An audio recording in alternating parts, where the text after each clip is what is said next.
Hi everyone, this is my in-depth competitive guide on how to play Snorlax. I'm going to be going into a lot of detail about this amazing Pokemon, so sit tight and enjoy. Snorlax is definitely one of the strongest Pokemon in the meta right now. He is the most popular defender by far in any team. But why is he so good? So let's start off with his general strengths and then we'll go into his weaknesses. Strengths. He looks a bit derpy, but we all know that his heart is in the right place. And by that I mean it's in the upper center of his chest, behind his ribs and his lungs. He's got the best or second best stats in the game. He has strong objective control, great teamfight potential, high utility in different scenarios, and he can be a bully in the early laning phases. Snorlax is a great Pokemon, but he does have his weaknesses. Firstly, Snorlax lacks damage. Secondly, his main engage tool can be cancelled in many ways. Thirdly, he relies on certain power spikes in levels, specifically level 8, to become disruptive enough in teamfights. Finally, there's only one real way to build him in competitive play. Let's move on to his stats. His stats are basically tied with Crustle for the best defensive stats in the game. His health pool, defense, and special defense are all relatively high, which means that you want to synergize your move choices and items with that. At early levels, Snorlax has a pretty good attack stat, which makes him better at bullying the lane. And in the late game, he has a slightly weaker attack stat, but that doesn't matter so much because you're just a walking tank by then. Snorlax also has a very low special attack, but that doesn't matter either because all your moves are physical damage anyway. He has a 3650 base movement speed, which from what I've seen seems to be a bit on the slower end, but you have your tackle and heavy slam on relatively low cooldowns, which means that you can escape bad situations relatively well. Show me your moves! Snorlax's passive is Gluttony. With Gluttony, you get more health back from eating berries. It feels like the healing effect is doubled, but I'm not 100% sure on this. Most of the time, you're going to be giving your berries to your teammates, but there are times when you should be getting the berries. Especially when you don't have rest anymore, you have to look at when it's most efficient to get the berry yourself instead of your teammate, because you get double the health. So Tackle is a really good level 1 move. It deals quite a lot of damage when comboed with the boosted attack that is granted afterwards, and it gives some mobility in lane to engage and disengage. You can hit multiple targets with this, so I recommend trying to hit both enemies in lane if you can. Once you get rest, you want to use this in lane to restore your health, usually after trading with enemies. This way you can let your allies take the berries instead, and it's just more efficient that way because you have your own self-heal. I tend to use it on the goals, but it can work in combination with Focus Band to surprise your enemy with a lot of healing. For climbing in lower ranks, let's say until mid-high expert, I would actually recommend using a Flail Yawn set. This is because you're mostly playing against 9-year-olds or players who are new to the MOBA genre. Flail and Yawn lets you solo carry in lower ranks because you can farm wild Pokemon faster, you can gain big leads and punish people on your own. It also gives you a strong 1v1 potential or even 1v2 potential. The Heavy Slam block set does not provide you with as much solo carry potential because allies may not follow up on your engages, and it's just hard to carry lower ranks with a full tank build. Anyway, for higher ranks, I recommend using the standard Heavy Slam and block set. Heavy Slam knocks enemies up and is therefore a good engage, disengage, and peel for your carries. Not only that, it's your highest burst move and you can hit multiple enemies at a time. It's just really solid. One thing I have to note though is that some moves can cancel this. Ninetales Blizzard, Mr. Mime Barrier, Slowbro Surf, and an enemy Snorlax block or Heavy Slam can all counter your Heavy Slam. So you have to be aware of other players' cooldowns before you try to use them. You can also use eject button to change the knock-up and landing area of your Heavy Slam. So when can you use block? You can use block to stop an enemy from engaging onto your teammates. You can use it in conjunction with Heavy Slam.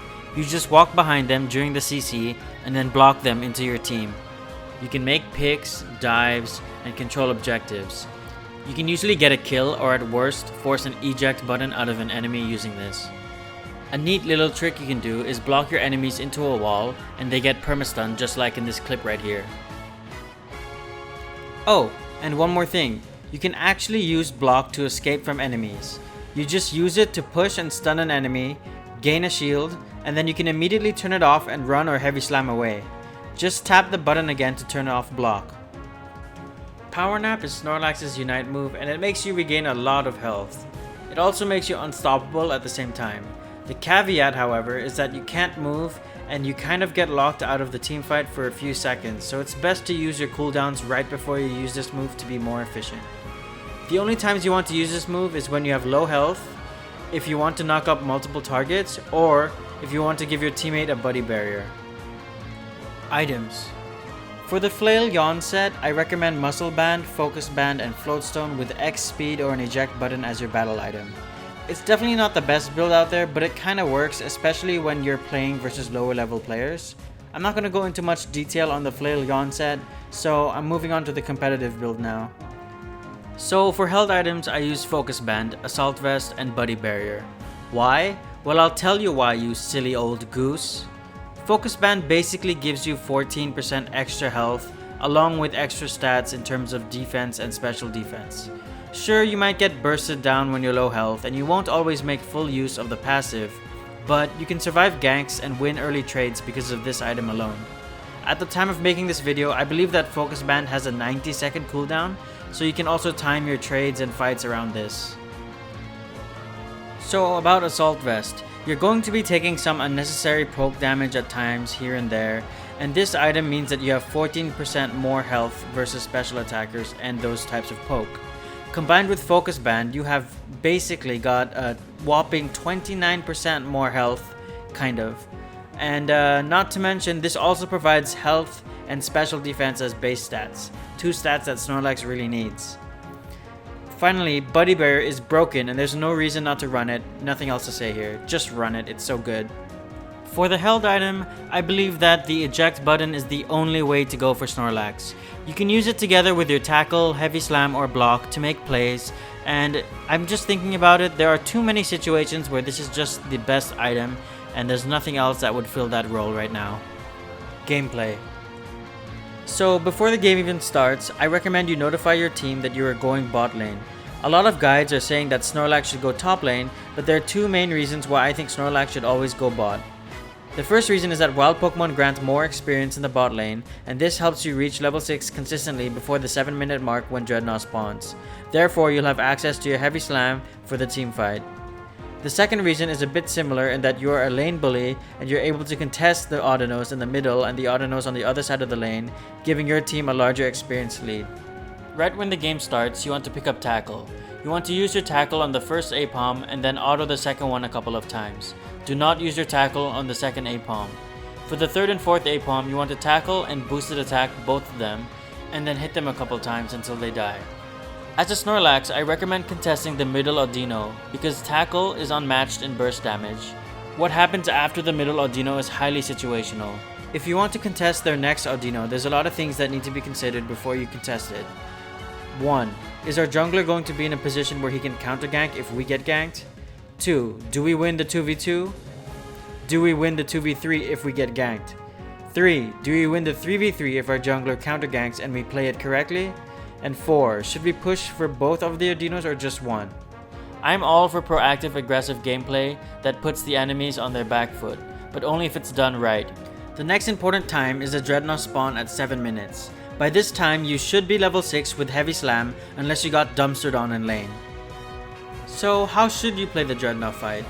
A lot of mobile players don't understand that the tank role means you want to take as little amount of damage as possible so that you can tank for longer. Sometimes you have to die for the team and it's okay because in Pokemon Unite dying is not that punishing. But to be able to make the right decisions in solo queue, you have to gauge how good your teammates are, understand who can follow up on your engages by being aware of cooldowns and knowing your character's limits beforehand. Take into consideration all these factors in solo queue and you will make better decisions on how to engage on the enemy team. If you secure Dreadnought, you will have a huge lead and you'll probably be around level 8, which means you can use block to make bigger plays for the next objectives like Rotom and the next Dreadnought.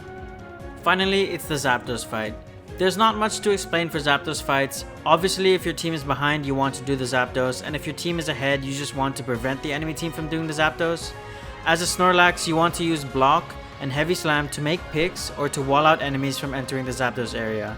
In this clip, we were behind, so we have to do the Zapdos, and since my block only lasts a few seconds, I can't wall them out forever. The Zapdos still has high health, so the option is that we have to team fight. Luckily, Gardevoir and I get a huge combo which wins us the game. Eventually, we get the Zapdos and then we score 1,000,000 points because that's just how the game is. Thanks for watching this video. I hope you enjoyed it. This is my first guide on Pokemon Unite and I hope it was informative and helpful. If you enjoyed the content, please leave a like or subscribe. And if this video gets enough views, I'm going to make another video on how to play Cramorant.